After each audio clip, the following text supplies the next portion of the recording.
Trevor Manuel het op die 11 Februarie weer eens sy jaarlikse begrotingstoespraak gelewer. Die algemene indruk wat die begroting skep is weer eens baie konservatief.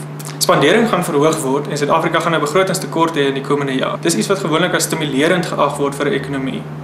Maar dit is ongelukkig nie 'n daadwerklike nuwe regskitplan vir die Suid-Afrikaanse ekonomie nie. Solidariteit is geskok oor die reuse buitensporige verhoging in die brandstofheffings.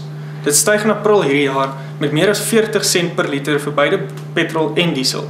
17% hiervan gaan na die padongelukkefonds wat laas jaar reeds 2,5 miljard gekry het van die regering net Pasella.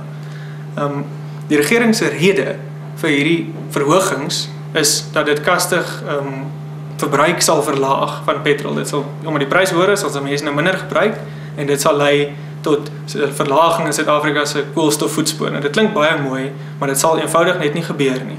Verlede jaar het die prys opgegaan na R10.50 per liter en die verbruik van petrol het eintlik glad nie afgeneem nie.